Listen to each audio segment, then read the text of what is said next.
ಪೂಜೆ ನಿಂತು ಹೋಗ್ಬಾರ್ದು ಇವತ್ತೆ ಈ ಗಲಾಟೆ. ಪೂಜೆ ನಿಂತು ಹೋಗ್ಬಾರ್ದು ಅಂತ ಮಧ್ಯಮಾನ ಎಲ್ಲಿ ಬಂದಿದ್ದು ಮಧ್ಯಮಾನ ಈಗ? ಪ್ರಣಮ್ಯ ಶ್ರೀಪತಿಂ ಸರ್ವಾನ್ ಗುರುಂಶ್ಚಾತ ಪ್ರಭತ್ಹಂ ಯಥಾಮತಿ ಹರೇ ಪೂಜಾ ವಿಧಿಂ ವೈಷ್ಣವ ಸಮ್ಮತಂ. ಈ ಸಂಕಲ್ಪ ಆಗಬೇಕು. ಏನ್ ಸಂಕಲ್ಪ ನೋಡಿ, ಒಂದು ಪುಸ್ತಕ ಪ್ರಿಂಟೆಡ್ ಪುಸ್ತಕ ಒಂದರ ಸಿಗುತ್ತೆ ನಿಮಗೆ, ಈ ಶ್ಲೋಕ ಸಿಗೋದೇ ಇಲ್ಲ. ಟೀಕರ ಭಾರಿ ದೊಡ್ಡವ್ರು ಹೇಳಿದ್ದೆ ಭಾರಿ ದೊಡ್ಡವ್ರು ಉಪಯೋಗ ಮಾಡ್ಕೋಬೇಡ, ಅದೇ ಪದ್ಧತಿ ಆಗಿರುತ್ತೆ. ಏನ್ ಸಂಕಲ್ಪ ಮಾಡ್ಬೇಕು ಹೇಳ್ತಾರೆ. ತತಸ್ಥಿತ್ಯಾದಿ ಸಂಕೀರ್ತ್ಯ ಚಿತಂ ದೇಶಂಚ ಸಂಸ್ಮರನ್. ಸ್ಥಿತ್ಯಾದಿ ಸಂಕೀರ್ತ್ಯ ಅಂದ್ರೆ ಏನು?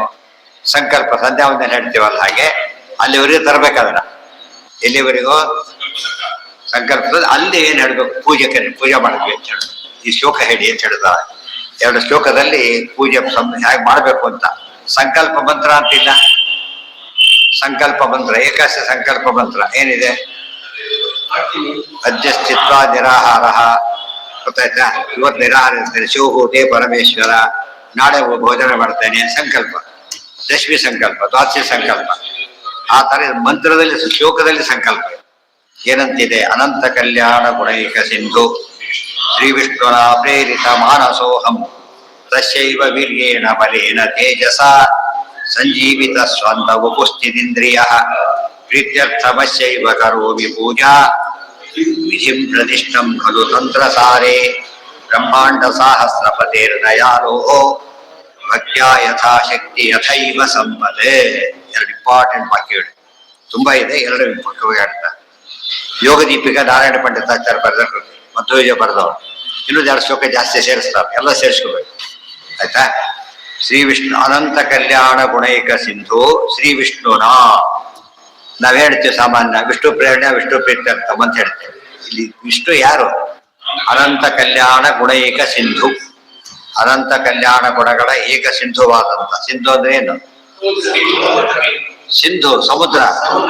ಅನಂತ ಕಲ್ಯಾಣ ನಾರಾಯಣಾಯ ಪರಿಪೂರ್ಣ ಗುಣಾರ್ಣವಾಯ ಅನಂತ ಕಲ್ಯಾಣ ಗುಣ ಸಾಗರನಾದ ಶ್ರೀ ವಿಷ್ಣುನ, ಶ್ರೀ ಸಹಿತ ವಿಷ್ಣುನ, ಲಕ್ಷ್ಮೀಪತಿಯಾದ ವಿಷ್ಣುವಿನಿಂದ ಪ್ರೇರಿತ ಮಾನಸ ಅಹಂ, ಪ್ರೇರಿಸಲ್ಪಟ್ಟ ಮನಸ್ಸುಳ್ಳ ನಾನು, ತಸ್ಯೈವ ವೀರ್ಯೇಣ, ಆ ದೇವ್ರು ಕೊಟ್ಟ ಶಕ್ತಿಯಿಂದ, ನಮ್ಮ ಶಕ್ತಿ ಅಲ್ಲ ದೇವ್ರು ಕೊಟ್ಟ ಶಕ್ತಿಯಿಂದ, ಬಲೇನ ಬಲದಿಂದ, ತೇಜಸ್ಸಿನಿಂದ, ಸಂಜೀವಿತ ಸ್ವಂತ ವಪು ಸ್ಥಿತೀಂದ್ರಿಯ ಯೋಂತಃ ಪ್ರವಿಶ್ಯ ಸಂಜೀವಯತಿ ಆ ಪದ ಬರುತ್ತೆ. ಅದರಿಂದ ಪರಮಾತ್ಮ ಏನ್ ಮಾಡಿದ್ದ? ನಮಗೆ ಇಷ್ಟೆಲ್ಲ ಕೊಟ್ಟು ಸ್ವಾಂತ, ಸ್ವಾಂತ ಅಂದ್ರೆ ಮನಸ್ಸು, ಉಪು ಅಂದ್ರೆ ದೇಹ, ಚಿತ್ತ ಅಂದ್ರೆ ಜ್ಞಾನ, ಇಂದ್ರಿಯಗಳು ಇವೆಲ್ಲ ಅದನ್ನ ಪ್ರೇರಿಸಲ್ಪಟ್ಟಿವೆ ಅಂತ ನಾನು ಪ್ರೀತ್ಯರ್ಥಮಸ್ಯೈವ ಕರೋಮಿ ಪೂಜಾ ವಿಧಿ. ಈ ಪೂಜೆ ಯಾತಕ್ಕೆ ಮಾಡಬೇಕು ಅಂತ ಗೊತ್ತಾಯ್ತು. ಈಗ ಯಾತಕ್ಕೆ ಸಲ್ಯೂಟ್ ಹೊಡ್ತೀವಿ? ನಮ್ಮ ಬಾಸ್ ಅಂತ ಹೇಳೋದಿಲ್ಲ, ಬರ್ಲಿಕ್ಕೆ ನಿಂತ್ಕೊಬಿಟ್ಟ ಅವ್ರ ಬಾಸ್ ಬಂದ ತಕ್ಷಣ. ಯಾರು? ಜಗತ್ತೇನೋ ಬಾಸು ಭಗವಂತ. ಆದ್ರಿಂದಾನೇ ಆತ ಪೂಜೆ ಮಾಡ್ತಾ ಇದ್ದೇನೆ. ಏನ್ ಪೂಜೆ ಯಾತಕ್ಕೆ ಮಾಡ್ಬೇಕು ಅಂದ್ರೆ ಈ ಜಗತ್ತಿನ ಸ್ವಾಮಿ ಅಂತ, ನಮಗೂ ಸ್ವಾಮಿ ಜಗತ್ತಿಗೂ ಸ್ವಾಮಿ.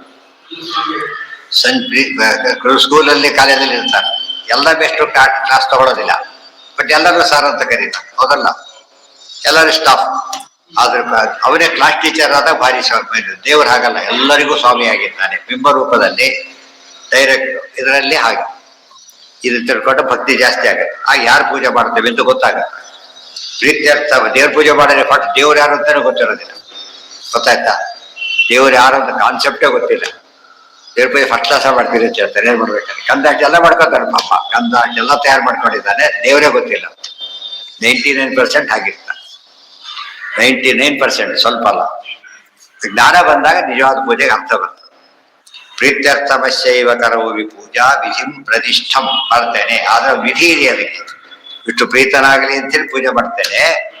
ಎಲ್ಲಿದೆ? ಒಂದು ವಿಧಿವಿಧಾನಕ್ಕೆ ತಕ್ಕಂತೆ ಮಾಡ್ಬೇಕು. ಯಾವಾಗ ವಿಧಿವಿಧಾನಕ್ಕೆ ತಕ್ಕಂತೆ ಮಾಡ್ಬೇಕು. ರಿಜಿಸ್ಟರ್ ನಂಬರ್ ಹಾಕಿದೆ ಬರ್ದ ಎಲ್ಲ ಆಚರಣೆ ಏನು ಉಪಯೋಗ? ಹೋಯ್ತದೆ, ಕ್ರಮನೇ ಇಲ್ಲ ಅವನಿಗೆ.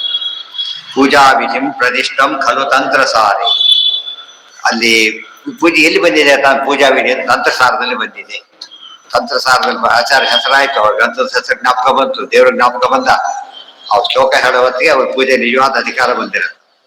ತಂತ್ರಸಾರೇ ಬ್ರಹ್ಮಾಂಡ ಸಹಸ್ರಪತಿ ದಯಾಲೋಹೋ. ಯಾರು? ಪರಮಾತ್ಮ ಬ್ರಹ್ಮಾಂಡ ಸಹಸ್ರಪತಿ. ಸಹಸ್ರ ಶಬ್ದಕ್ಕೆ ಏನಂತ ಅರ್ಥ ಇಲ್ಲಿ? ಅನಂತ ಅಂತ. ಹಿಂದಾಗಿರೋದು ಮುಂದೆ ಬರೋದಕ್ಕೆ ಅಧಿಪತಿ ಪರಮಾತ್ಮ. ಬ್ರಹ್ಮಾಂಡ ಸಹಸ್ರಪತಿ ದಯಾಲೋಹೋ ಮತ್ತೆ ಇಷ್ಟೆಲ್ಲ ದೊಡ್ಡವ್ರ ಕೈ ಸಿಗ್ತಾರ? ಸಿಗೋದಿಲ್ಲ. ಬಟ್ ದಯಾಳು ಆದ್ರಿಂದ ಸಿಗ್ತಾರೆ. ಅರ್ಥ ಆಯ್ತಾ? ನಮಗೂ ದೇವ್ರಿಗೆ ಕಾಂಟ್ಯಾಕ್ಟೇ ಬರ್ತಿರ್ಲಿಲ್ಲ. ಮತ್ತು ನಾವೇನೆ ತೀರ ಸಮಾಜದಲ್ಲಿ ಮಾತಾಡ್ಸಕ್ ಸಾಧ್ಯ ಇದೆಯಾ? ಕೆಲವೊಮ್ಮೆ ಟೈಮ್ ಇರೋದಿಲ್ಲ, ಕೆಲವೊಮ್ಮೆ ಸಾಧ್ಯವಾಗೋದಿಲ್ಲ, ಕೆಲವೊಮ್ಮೆ ಏನೋ ಕಾರಣ ಮುಖ್ಯಸ್ಥರನ್ನ ಬಿಡ್ಲಿಕ್ಕೆ ಆಗೋದಿಲ್ಲ. ದೇವ್ರಿಗೆ ಆಗಲ್ಲ. ಪ್ರತಿಯೊಬ್ಬರಿಗೂ ಕೂಡ ಪರಮಾತ್ಮ ಏನ್ ಮಾಡ್ತಾನೆ? ಡೈರೆಕ್ಟ್ ರೀಚ್ ಆಗ್ತಾನೆ. ಇದು ದೇವರ ವಿಶೇಷವಾದ ಹಿರಿಮೆ. ಸಮುದ್ರ ಸ್ನಾನ ಭಾರಿ ಸುಲಭ ಸರೋವರ ಸ್ನಾನಕ್ಕಿಂತ. ಪರಮಾತ್ಮ ಗುಣ ಸಮುದ್ರ, ಆತನ ಪೂಜೆ ಸುಲಭ. ಯಾಕೆ? ಸಮುದ್ರ ಸ್ನಾನಘಟ್ಟ ಅಂತ ಮಾಡಿರೋದು. ಎಷ್ಟು ಜನ ಬೇಕಾದ್ರೆ ಹೋಗ್ಬೋದು. 1,00,000 ಜನ ಏಕ ಸ್ನಾನ ಮಾಡ್ಬೋದು. ಬಾವಿಯಲ್ಲಿ ಮಾಡ್ಲಕ್ಕಾಗತ್ತಾ? ಗೊತ್ತಾಯ್ತಾ? ಒಬ್ಬರು 5-6 ಜನ ಇದ್ರೆ ಗಟ್ಟಿ ಆಗ್ಬಿಡುತ್ತೆ. ಒಂದ್ಸತಿ ಮುಳುಗ ಒಂದ್ಸತಿ ನಾ ಕೂತ ಅದ್ರ ಮೈಮೇಲೆ ಹೋಗ್ಬಿಡುತ್ತೆ. ಇಳೋದು ಕೂಡ ಹೋಗ್ಬೇಕು. ಸಮುದ್ರದ ನದಿಯಲ್ಲಿ ಇಳಿಬೇಕು. ಮೆಟ್ಲಿರ್ತವೆ, ಒಂದಲ್ಲ ಎರಡಲ್ಲ. ಅದು ದೇವರ ಗುಣ ಸಮುದ್ರ ಆದ್ರಿಂದ ಭಾರಿ ರೀಚಬಲ್ ಅಂತ. ಗೊತ್ತಾಯ್ತಾ? ಯಾರು ಕಡಿಮೆ ಇರ್ತಾರೋ ಸ್ವಲ್ಪ ಕಷ್ಟ ಆಗುತ್ತೆ ಅವ್ರು ರೀಚ್ ಆಗುತ್ತೆ. ಅರ್ಥ ಆಯ್ತಾ? ಒಂದು ಲೋಟ ನೀರು ಸ್ನಾನ ಮಾಡಕ್ಕಾಗತ್ತೆ ನೀವು ಅದರಲ್ಲಿ? ಗೊತ್ತಾಯ್ತು? ಪ್ಯೂರ್ ವಾಟರ್ ಎಷ್ಟು ಪ್ಯೂರ್ ಇದ್ರೂ ಅಷ್ಟೇ. ಸಮುದ್ರ ಸ್ನಾನದಷ್ಟು ಸುಲಭ ಅಲ್ಲ. ಪರಮಾತ್ಮ ಗುಣಸಾಗರನಾದ್ರಿಂದ ಸಿಗ್ತಾನೆ. ಅಂಡ ಬ್ರಹ್ಮಾಂಡ ಇಷ್ಟು ದೊಡ್ಡವರು ನಮ್ಗೆ ರೀಚ್ ಆಗ್ತಾರೆ ಅಂದ್ರೆ ಕಾರುಣ್ಯ ಕಾರಣ. ಒಂದು ಇರುವೆ ತುಳಿದ ಹೋಗ್ತೀವಿ ಅಂದ್ರೆ ಇರುವೆಗೆ ಏನಿದೆ ಅಂದ್ರೆ ಅಷ್ಟಂತ ಅದಕ್ಕೆ ತುಳಿಬಾರದು, ಅದ್ರ ಮೇಲೆ ಅದು ಬದುಕಬೇಕು ಅನ್ನೋ ಭಾವನೆ ಇದ್ರೆ ಮಾತ್ರ ನಾವು ಅವಾಯ್ಡ್ ಮಾಡೋದು. ತುಳಿದ ಕೆಲವು ಜೋರ ತುಳಿದು ಹೋಗ್ತಾನೆ, ಸ್ವಲ್ಪ ಕೂಡ ಅಲ್ಲ, ಜೋರ ತುಳಿದು ಮನುಷ್ಯರೇ ತುಳಿತಾರೆ ಎಂತ ಸಲ. ಹಾಗೆ ಮಾಡಬಾರ್ದು. ಅದು ದಯಾಲು. ದೇವರ ದೊಡ್ಡ ಗುಣ ಯಾವುದು ಅಂದ್ರೆ ದಯಾಲು ಅಂದ್ರೆ ಒಂದೇ ಕರುಣಾಸಂಧಿ. ಕಾರುಣ್ಯ ಇಲ್ಲದೆ ಹೋಗಿದ್ರೆ ದೇವರಿಗೆ ನಮಗೆ ಕಾಂಟ್ಯಾಕ್ಟೇ ಬರ್ತಿದ್ದಿಲ್ಲ. ಭಕ್ತ್ಯ ಯಥಾಶಕ್ತಿ ಯಥೈವ ಭಕ್ತಿಯಿಂದ ಪೂಜೆ ಬೇಡ. ನಮ್ಮ ಅರ್ಹತೆ ಒಂದೇ, ಭಕ್ತಿ ಇರೋದು ಒಂದೇ. ಯಥಾಶಕ್ತಿ ಯಥೈವ ಸಂಪತ್. ಸಂಪತ್ ಎಷ್ಟಿದೆಯೋ ಅಷ್ಟು ಮಾಡಿ. ಅಷ್ಟೇ ಸಂಪತ್ ಬೇಕು ಅಂತಿಲ್ಲ, ಎಷ್ಟು ಸಂಪತ್ತಿದ್ರೆ ಅಷ್ಟು ಮಾಡ್ಬೋದು. ಯಥಾಶಕ್ತಿ ಅದನ್ನ ಸೇರಿಸ್ಬಿಡ್ತಾರೆ. ಯಥಾಶಕ್ತಿ ಯಥಾ ಜ್ಞಪ್ತಿ ಯಥಾ ವೈಭವ. ಜ್ಞಪ್ತಿ ಅಂದ್ರೆ ಏನು? ಜ್ಞಾನ ಅಂತ. ಎಷ್ಟು ತಿಳುವಳಿಕೆ ಇದೆಯೋ, ಎಷ್ಟು ಶಕ್ತಿ ಇದೆಯೋ, ಎಷ್ಟು ವೈಭವ ಇದೆಯೋ ಅಷ್ಟು ಪೂಜೆ ಮಾಡ್ತೇವೆ. ನಮ್ಮ ವೈಭವ ತಕ್ಕಂತೆ ಮಾಡ್ತೇವೆ. ಖಲು ತಂತ್ರ ಸಾರಿ ಬ್ರಹ್ಮಾಂಡ ಸಹಸ್ರಪತಿ ದಯಾ. ಇಷ್ಟೆಲ್ಲ ಗೊತ್ತಾಗೋದು ದೇವ್ರು ಎಷ್ಟು ದೊಡ್ಡವರೊಂದು ಅಭಿಮಾನ ಬಂದಾಗ ಆ ಭಕ್ತಿ ಸಹಜವಾಗಿ ಬರುತ್ತೆ. ಪೂಜೆ ಸರಿಯಾಗಿ ಮಾಡಕ್ಕೆ ಬರುತ್ತೆ. ದೊಡ್ಡವರ ಮನೆ ಬಂದ ನೋಡ್ಕೊಳ್ಳೋ ರೀತಿಯೇ ಬೇರೆ. ಅವ್ರ ಸಂಬಂಧಪಟ್ಟಾಗ ಇನ್ನೂ ಜಾಸ್ತಿ. ಯಾರ ಕೆಲಸ ಕೊಡೋರ ಮನೆ ಬಂದರಂತೂ ಏನ್ ಎಷ್ಟು ಕೇರ್ಫುಲ್ ಆಗಿರ್ತಾರೆ ಅಂದ್ರೆ ಯಾವ ಕಾರಣಕ್ಕೂ ಮಿಸ್ ಆಗಬಾರ್ದು.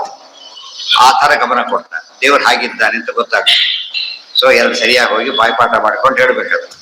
ಅನಂತ ಕಲ್ಯಾಣ ಗುಣೈಕ ಸಂತು ಶ್ರೀ ವಿಷ್ಣುನ ಪ್ರೇರಿತ ಮಾನಸೋಹಂ ತಸ್ಯೈವ ವೀರ್ಯೇಣ ಬಲೇನ ತೇಜಸ ಸಂಜೀವಿತ ಸ್ವಾಂತ ಬುಪುಸ್ಥಿತೀಂದ್ರಿಯ ಪ್ರೀತ್ಯರ್ಥವಶೈವ ಕರೋಮಿ ಪೂಜಾ ವಿಧಿಂ ಪ್ರತಿಷ್ಠಂ ಖಲು ತಂತ್ರ ಸಾರೇ ಬ್ರಹ್ಮಾಂಡ ಸಹಸ್ರಪತೇರ್ ದಯಾಲೋ ಭಕ್ತ್ಯಾ ಯಥೈವ ಸಂಪತ್. ಇಷ್ಟ ಹೇಳಿ. ಆಗ ಟೀಕಾರ ಶ್ಲೋಕ ಹೇಳಿದಾಗಾಯ್ತು. ಸುಧಾ ಬರೆದಂತಾನೆ ಅವ್ರ ಅನುಗ್ರಹ ಬರುತ್ತೆ. ತಂತ್ರಸಾರ ಆಚಾರ ಅನುಗ್ರಹ ಮಾಡ್ತಾರೆ. ಯಾರ್ಯಾರ ಹೆಸರು ಬರುತ್ತೋ ಅವರೆಲ್ಲ ಕೂಡ ಅವ್ರ ಮೂಲಕ ನಾವು ರೀಚ್ ಆಗ್ತೇವೆ. ಇದನ್ನೇ ಗದ್ಯದಲ್ಲಿ ಹೇಳ್ತಾರೆ ಸಾಮಾನ್ಯ. ಭಗವತೋ ವೀರ್ಯೇಣ ಬಲೇನ ತೇಜ ಹೇಳ್ತಾರೆ. ಬಟ್ ಟೀಕಾರ ವಾಕ್ಯ ಇದ್ದಾಗ ಇದು ಶಕ್ತಿನೇ ಬೇರೆ. ಇಷ್ಟ ಹೇಳಿ ವಾಯುವ್ಯ ವರುಣಾನಾಂಚ ಬೀಜಾನಿ ಕೃತ್ಯ ಪ್ರಣವೇನ ಚ ಬಿಂದುನ ಏವಿ ಕಾರ್ಯಂ ಕ್ರಮಾನ್ ಶೋಧ ಕಲಸಂಧಿಷು ಶೋಧನಂ ತತಃ ಸರ್ವಾನ್ ಗುರುನ್ನತ್ವ ಕೃತ್ಪತ್ವಾಧಿಷ್ಠಿತಂ ಪ್ರಭುಂ. ಆಮೇಲೆ ಏನ್ ಮಾಡ್ಬೇಕು? ಕೈ ಶುದ್ಧಿ ಮಾಡ್ಕೋಬೇಕು. ಕೈ ತಗೊಂಡೆಲ್ಲ ಮಾಡ್ಕೊಂಡ್ಬಿಟ್ಟಿದ್ದಾನೆ. ಅದೆಲ್ಲ ಹೊರಗಿನ ಶುದ್ಧಿ ಆಯ್ತು. ಮಂತ್ರದ ಶುದ್ಧಿ ಆಗ್ಬೇಕು. ಮಂತ್ರದಿಂದ ಕೈ ಶುದ್ಧಿ ಮಾಡ್ಕೋಬೇಕು. ಇದು ಯಾರಿಗೆ ಕಾನ್ಸೆಪ್ಟ್ ಇದೆಯಾ? ಇಲ್ಲ. ಅದನ್ನ ಹೇಳ್ತಾರೆ. ವಾಯುವಗ್ನಿ ವರುಣಾನಾಂಚ ಬೀಜಾನಿ ಯರವಾಹ ಕ್ರಮ ಯಂ ರಂ ವಂ. ಯಂ ರಂ ವಂ. ಯಂ ಅಂದ್ರೇನು? ರಂ ಅಂದ್ರೇನು? ಯಾವ್ದಾದ್ರು ಮೂರಿದೆ. ಇದು ವಾಯು ಅಗ್ನಿ ವರುಣ ಬೀಜ. ವಾಯು ಮಂತ್ರದ ಬೀಜ ಮಂತ್ರ, ಬೀಜಾಕ್ಷರ. ಒಮ್ ಅಂದ್ರೆ ವಾಯುದೇವರು ಅಂತ ಅರ್ಥ. ಆಮೇಲೆ ರಂ ಅಂದ್ರೆ ಅಗ್ನಿ ಅಂತ ಅರ್ಥ. ಆಮೇಲೆ ಎಂ ಅಂದ್ರೆ ವರುಣ ಬೀಜ. ಯಾರಾವ ವಾ ವರುಣ ಬೀಜ. ವಾ ಅಲ್ಲೇ ಇದೆ, ವಾ ವರುಣ ಬೀಜ. ಆ ಮೂದ್ರಿಂದ ಎಂ ಅಂತ ಹೇಳಿದ್ರೆ ಅಷ್ಟೇ. ಎಂ ರಂ ಓಂ ಅಂತ ಹೇಳಿ ಮಾಡ್ಕೊಂಡ್ಬಿಡ್ತಾರೆ. ಅಷ್ಟೆಲ್ಲ ಟೈಮ್ ಉಳಿಯುತ್ತಾಗ ಮಂತ್ರ ಹೇಳ್ತು ಕೋಡ್ ವರ್ಡ್ ಇದ್ದಾಗ ಹೇಳಿದ ತಕ್ಷಣ ಅವ್ರು ರೀಚ್ ಆಗೋದ್ರಿಂದ ಕಲಶುದ್ಧಿಗೆ ಮಾಡ್ಕೋಬೇಕು. ಮತ್ತೆ ಅದೆಲ್ಲ ಕಲಶುದ್ಧಿ. ಅದು ಈ ಮಂತ್ರದಿಂದ ಕೈ ತೊಳ್ಕೋಬೇಕು ಅಂತ ಅರ್ಥ. ಮಂತ್ರದಿಂದ ಅದು ಯಾವುದು ಕೈಯ ತೊಳ್ಕೊಳ್ಳೋ ಮಂತ್ರ ಹೇಳಿದ್ರೆ ಉಪಯೋಗ ಇಲ್ಲ. ಇದೆಲ್ಲ ಮಾಡಿ ಆ ಸ್ಟೇಜಲ್ಲಿ ಮಾಡೋದು. ಪಾವಿತ್ರ್ಯಕ್ಕೋಸ್ಕರ ಮಾಡೋದು. ಗೋಮಯ ಹಚ್ಚಿ ರಂಗೋಲಿ ಹಾಕ್ತಾರಲ್ಲ ಹಾಗೆ ಆ ತರ ಫೈನಲ್ ಆಗದು ಭದ್ರವಾಗಿ ಕೊಡಕ್ ಬರುತ್ತೆ.